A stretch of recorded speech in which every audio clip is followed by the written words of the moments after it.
Well, hello and welcome to Unique Connections at the Table. We have a special podcast today because we get to be here at the table and welcoming our very own Beverly Size. And we have an especially exciting one because we get to come here and chat about possibly the biggest news that we have as Unique Connections generally at the moment. We get to talk about your book. Yeah. This is I have a copy on the desk. fabulous. This is fabulous. So tell us, first of all, the title of the book and tell us how we can get hold of it. And then we'll talk about that again at the end. Yeah, sure. So it's called Unspoken Stories, learning to listen to people with intellectual disabilities who are non-speaking. And it's published through Pavilion. If you just Google the title, Unspoken Stories and Pavilion, then you can go to their website. You can download it for free. Or if you want a hard copy, you can get it through them, and you can get it also through Amazon or anywhere else that you get books, to be fair. Fantastic. Fantastic. And then when was it exactly it came out? Because it's really quite new, isn't it? Yeah, so it came out right at the end of June. So it's been out maybe 4 or 5 weeks. Yeah. So it's still really new. And in that 4 or 5 weeks, I have heard that a lot of people have read it in one sitting, in 2 sittings, over a weekend. I read it in an evening, and I don't think I'm alone in this. Is that right from what you've heard from other people? Yeah, that is. So I've had some lovely responses from people saying, yeah, very similar things. They read it on a long train journey, and pulled into their home station. Trying not to ugly cry was one of the comments, which made me smile because I resonated. And yeah, just another colleague saying she read it, stayed up late reading it, and then got up early so she could finish it. So it is a bit of it's a story, isn't it? So two stories really, and I think they provoke curiosity. And so it has that sort of compelling sense of oh my word, what's going to happen next? So that seems to keep people reading. Absolutely. That was my experience of kind of going, I need to know what it is that's going to happen next. Yeah. And although you've said it's 2 stories of 2 young people, it is that you have met. Yeah. It's not just 2 stories. So tell us about the first part of the book. Yeah, so this came out of my PhD research. So I did this research called ethnography, which means writing people. And so I fell in love with this research method because if you read any ethnography, it's just stories about people. So it's a lovely form of inquiry. And so the introduction just kind of gently explains how I met Cassie and Owen, who are the 2 young people in the book, what I was doing in their lives. And then also, I guess a bit of my starting questions for meeting them. So, for those of you that know me a little bit, you'll know that I have been working with young people with learning disabilities, most of whom have little or no speech, for around coming up for 25 years. So been through a lot of different stages of understanding. And I think I came into this encounter with Cassie and Owen with lots of questions about diagnosis. What do we mean by that? About this term challenging behaviour. What does that mean? Is it fair? Is it the right way to conceive of what's happening when somebody's distressed? And then I was also both of Cassie and Owen. There was another participant actually who's not in the book, and hopefully I'll write about in the future. They all had a history of self-injury, which comes under the umbrella term challenging behaviour. So I had a lot of questions about that. Like, is that the right thing to do with that? Because we don't do that with anybody else. We don't. If somebody in a mainstream school is hurting themselves, we don't put it under some big umbrella term like challenging behaviour. So I sort of talk through some of those questions, I guess, at the start. Thank you. You said there's Cassie and there's Owen. Do you want to tell us a little bit about how you ended up meeting Cassie and Owen? was it always a, you know, some people will go like, I want to write this book, so I'll go and meet the people. But I feel like it was a really different approach with this. I don't know, Yeah. kind of writing the book was always the end goal. Do you want to sort of talk Yeah. about So how you met Cassie and Owen? yeah. So I went into the PhD knowing that I wanted to talk about young people with little or no speech who hurt themselves. That's what I wanted to like look at for the 3 or 4 years that I was doing the PhD.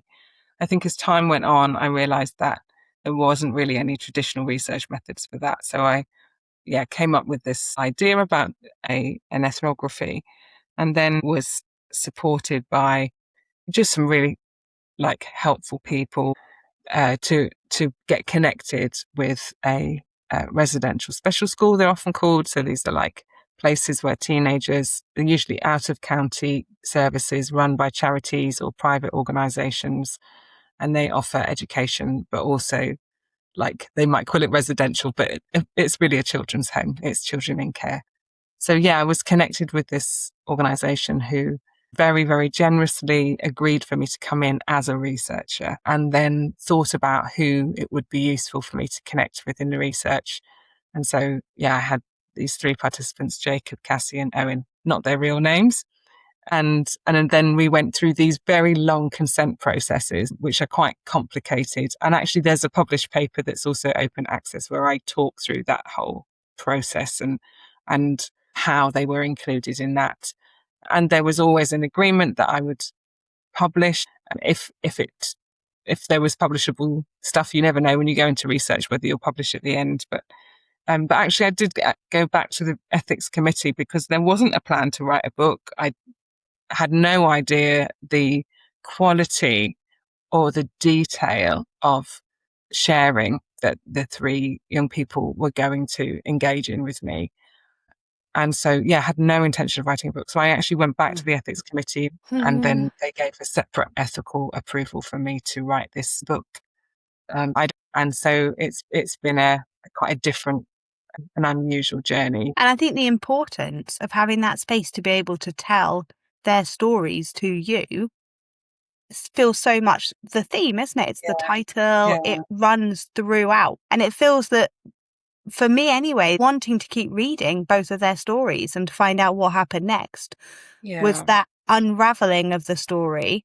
And also, it feels so important that there's a space where that story can be held and can be contained. It feels so often with the young people it is that we work with anywhere. So much of what it is that we're doing is helping somebody to tell their story and providing that space to be able to hold and contain their story. Oh, that's really good, Jen. That's a really good observation. And I think one of the really significant moments for me in deciding to do this was right at the end of my time with Cassie. She had shared so much of her heart and her history with me. And I really started to have like a bit of a moral quandary. Like, could I share this story? Should it be written anywhere? Like, it's so personal, so deep to her. And so I sat with her and one of I think the therapy team, and talked to her about, I'm not going to keep coming to see you. I'm going to stop coming to see you. And the reason for that is I need to go away and write your story down. And when it's written, people who you've never met and you never will meet are going to read it. And I said it like straight like that so that she could take it in. And as I said that people were going to read it who she'd never met, she started to put her thumb up to give me a thumbs up. And it's difficult to explain in the book, but she was like shaking it at me, like, like, yes, yes, Like yes. this, I want this. Do I want people it. to know my story. And I realized there's something in all of us, isn't there? Like, not, that's probably too universal, but in many people, there is a sense of like, the things I've been through, I would love it if people I didn't know could hear something of my journey and that my story could impact, somebody I don't know. And I like, even for me writing the book, like, I love it when people that I know get back to me. But one of the things that I find incredibly like moving is when somebody I've never met drops me an email or messaged me on LinkedIn and says, I read this and it made me feel like this, or it made me think like this, or it made me reconsider this. And there's something, isn't there, about reaching outside of your circle and feeling like something of you has touched someone else. And I realized that this like really ordinary human instinct was deep inside Cassie, and she had trusted me with her story. And perhaps the worst thing I could do would just be to hold it silent inside me. And maybe the best thing I could do would be to share it as best I knew how. It's not, it's still secondhand. It's still my version of her story, and to own that, but that something of the beauty and the depth of her would somehow translate into the world. That's beautiful. The beauty and the depth of her. I love that. Have you always written? Do you always use that as a way of processing or a way of working out your story, somebody else's story, that sort of thing? Yeah, I have actually. I've always journaled. I've always journaled from this place of like what's in my heart, rather than these are things I did today, like what's in my heart. And then years back, when I was working in social care, children's social care, I used to think of them as like surfacing moments, moments when young people who maybe were non-speaking or spoke very rarely, it felt like there were these moments when you could suddenly see them for, in all their glory. And maybe you heard their voice for the first time. And I started like capturing these stories, like just writing the story of those moments. I have zero permission to share them, so I won't. But there was something very like helpful to me about processing. These are moments of connection, moments of seeing something I didn't know was there in a person. So so I have actually always done this. And is it something, I know that we have a lot of professionals that listen to the podcast, sort of teachers, teaching assistants, learning support. Is that something that you recommend to other people as a way of processing things, to write an anonymized story of something like that? Yeah, I think you have to be really careful with what I remember all those years in social care, we never said anybody's name outside of once you're off the premises, you'd never say anybody's name because of like the stories that we'd heard about people being overheard or confidentiality breaches, and really were careful about the retelling of people's stories. So I think you have to protect and preserve the person's dignity. But I think in as much as like we need to be able to process these moments, I think the retelling of them one way or another is important, and it helps us to solidify these moments and to recognize that they are a thing.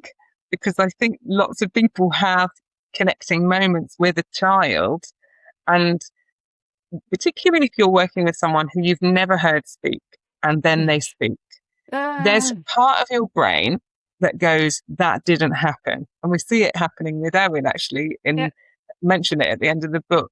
People just go, no, no, no, no, no, that didn't happen, because he's nonverbal. And so it's actually the telling of the story to someone, and just being able to tell it to someone who might say back to you, or perhaps that did happen, or I wasn't there, but that sounds plausible.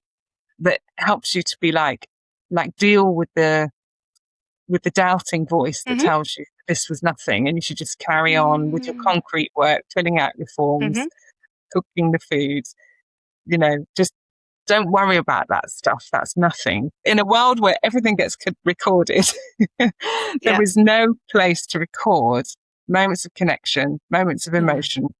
And so I think we have to find a way to tell these stories between us, even if it's just in a team meeting, saying, listen, this happened and I've been wondering about it. And I remember when, like, there's a moment in the story when Cassie is so distressed in her room, so distressed. And everybody on the team knows that she's like really deeply distressed. And one of the team said to me, what do I do with this? Like, this doesn't fit on a behavior chart. This doesn't fit on a form. How do I record that something's wrong with Cassie and I don't know what? Like, where does that go? Yeah. Yeah. Yeah. Wow. Yeah. Really makes me think about, we talk quite often about attunements, don't we? and what it's like to be Yeah. attuned to somebody and have some of these moments of connection, and how the Yeah. alternative to attunement is often that kind of numbing and that defense. The idea either this person can't connect with me, they can't communicate with me, Yeah.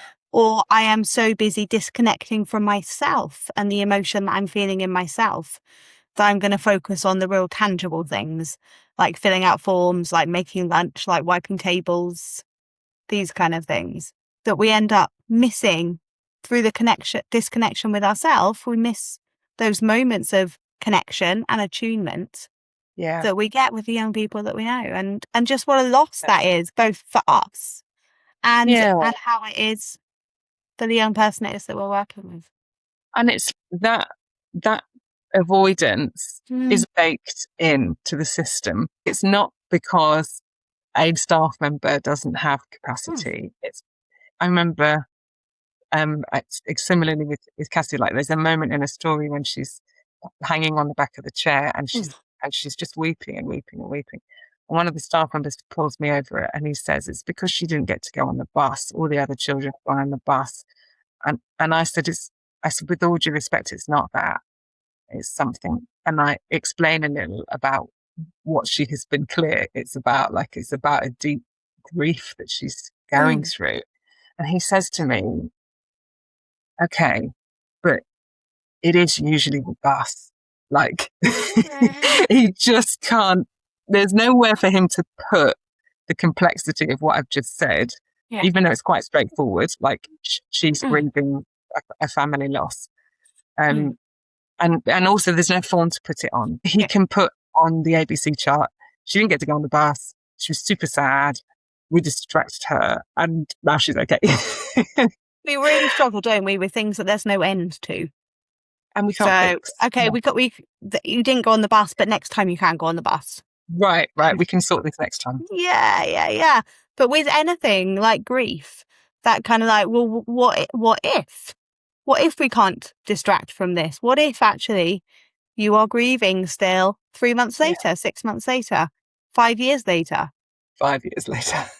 And we go, yeah, of course. That's what I would entirely expect. Yeah. Yeah. But that desire to fix things and that desire to find a solution or a way out of something really goes against the idea of a story and a narrative where things are progressing and you are trusting the process, that there is a change over time, whatever that change looks Yeah. like. Yeah. Yeah, absolutely. And I also think we have to find some ordinary humility, don't we, to Yeah. face the truth that we don't know everything about the person in front of Mm. us. Once we put down this concept of like, what's the trigger, which allows us to like ascribe someone's behavior to the last 5 minutes, then what we're left with is this like completely unruly, I don't know everything about this Yeah. person that I'm responsible for, that I'm caring for. I don't know every nuance of their Mm. emotional life. I don't know everything that they've ever been through. I don't have the names for every emotion that they're expressing. I think the wonderful thing about stepping into that frame of mind is that is the truth of Mhm. all of us, about Mm. all of us, all the time. And what it actually makes the space for is some curiosity, some exploration, some perhaps it's this, Yeah. maybe it's that. Let me see if she wants to talk about this. Let's see how that goes. Which is so it just feels like there's space for somebody to be themselves and to not be Mm. boxed into a particular framework for how they're responding in the world. And what a gift that is to be able to give somebody that. Yeah. Yeah. A gift, a scary gift that The like scary undoes some gift of, of space to be yourself without me yeah. knowing everything about you. Yeah. And some relinquishing of power that Mm. maybe I can support you and care for you, even though I can't fix you or fully Yeah. or understand everything about you. Would you like to share some of the book with us? I thought I would read from Cassie's story. We've talked a little bit about her today. We have a newsletter, don't we, which we send out every couple of months. And I shared in there the prologue, which is really short and it just sets the scene really for Cassie. So I thought I'd pick back up from there for Cassie's chapter 1, which is called Cassie Has a Secret. Perfect. When you're ready, yeah. that would be lovely. Okay. Cassie half runs, half gallops into the room. Her head is down, her arms slightly pushed back as if for a photo finish. She asserts herself into the room as a force, forehead first, bursting through an unseen barrier. It's as if the world itself requires a run-up to gain entry. Abruptly, she plonks her weight down into the dining chair. Her hair is wet from swimming, dangling in clumps around her face. Her shoulders are curled over the table, her leggings and hoodie crumpled around her heavy 14-year-old form. She waits expectantly for her lunch, which is placed on the table in front of her. And she leans herself further over the plate, shoveling the food into her mouth with urgency, hunkering down over the food and underneath the exchanges over her head. As people say, how's she been? Has she been to the toilet? Has she been good? She pours her attention into the act of eating, stuffing the food in as if a bolstering of defences. The food finishes, she raises her head to me, seated opposite, makes eye contact and holds it. We look at each other. And after a while, I offer to her, I'm Beverly, we've met before. I'm going to come and see you most weeks, Cassie. She shows no sign that she's registered my words, no offer of recognition, but she keeps looking, and I have a sense of her needing to observe me, consider me, take me in and decide. If I'm going to come and see her, then she will see me first. And so I look away and let this first observation be hers, not mine. It's time for a break from school and Cassie chooses the iPad. She leans over it, typing with intention and focus. And Hallie, one of the staff, peers over to see what she's doing, exclaiming with surprise, oh, she's on the calendar. She's making a new event. And I have this thought that perhaps Cassie's musing intention, now that my weekly observations have been considered at length, is to carefully and thoughtfully add them to her diary. I've been diarised as she makes space for me, writing me into her days. Cassie's opted out of the walk, remaining behind to draw and write at the table. Her supporter, Sade, sits opposite her colouring. They work quietly, both engrossed in their work. The other staff and young people return, and the place is busy and bustling. And Jess, the teacher, briskly and with an air of authority, walks into the dining room. She says hello to Sade, and she peers at Cassie's work, placing her hand on her head to ruffle her hair.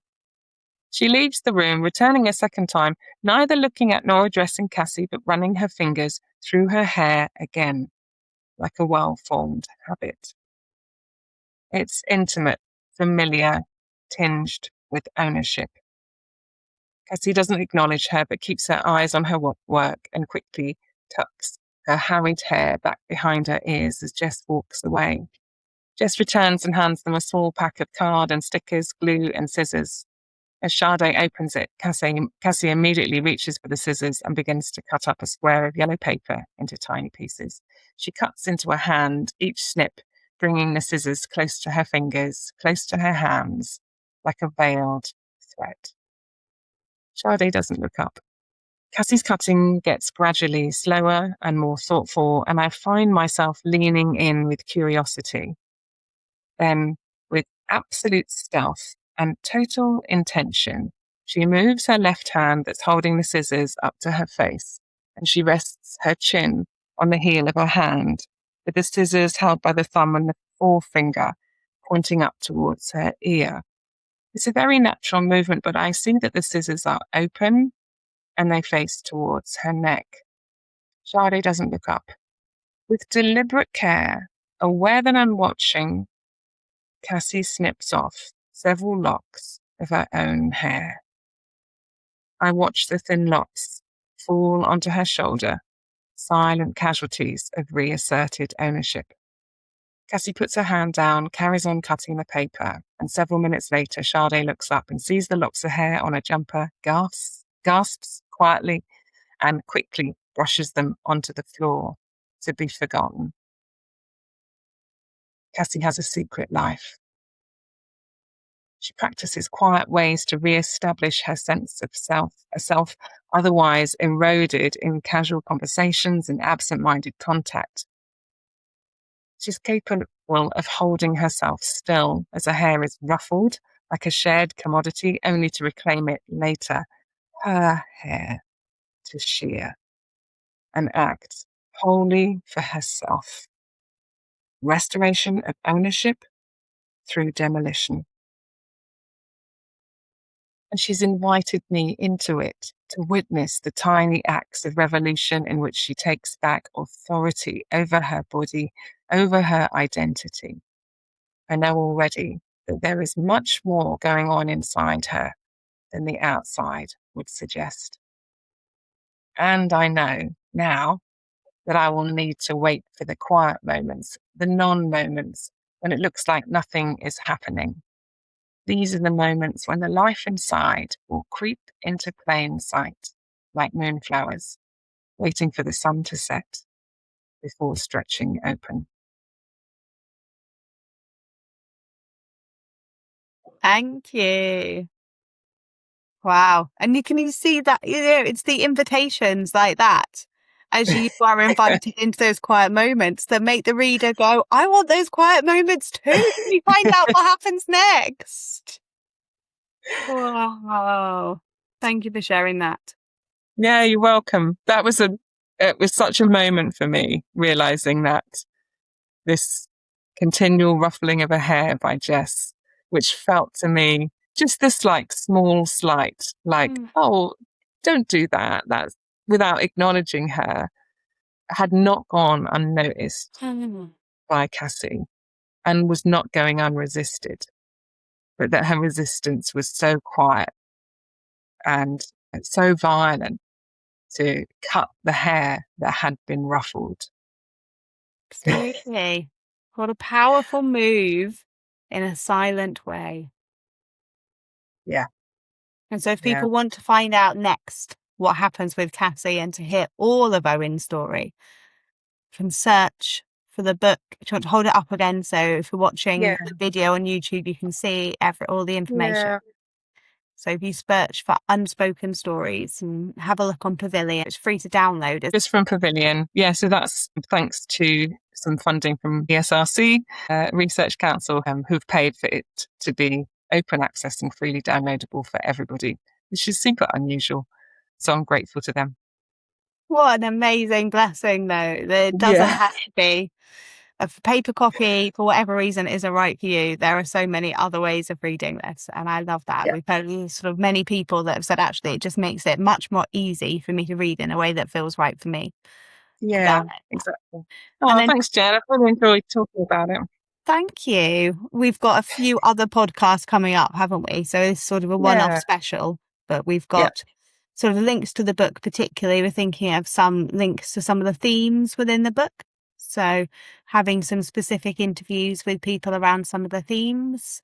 And then also we've got some other podcasts coming up. So be lovely if you want to do whatever it is, wherever it is that you find podcasts from, be listening out for our next ones. And thank you for sharing with us now. Yeah, and I think if I probably would say to people, if you read the book and you'd like to reach out, I love hearing from people. And if there's particular things you'd like us to talk about on the podcast in relation to some of the things we share in the book, like we would also love to hear from you. A lot of the time we're guessing what would be useful for people based on our interactions with other people in the sector and keeping our eye on the news and so on. But yeah, if there's things that you would like us to talk about, then just reach out and get in touch. Thank you. All right, Jen, good to chat. And you.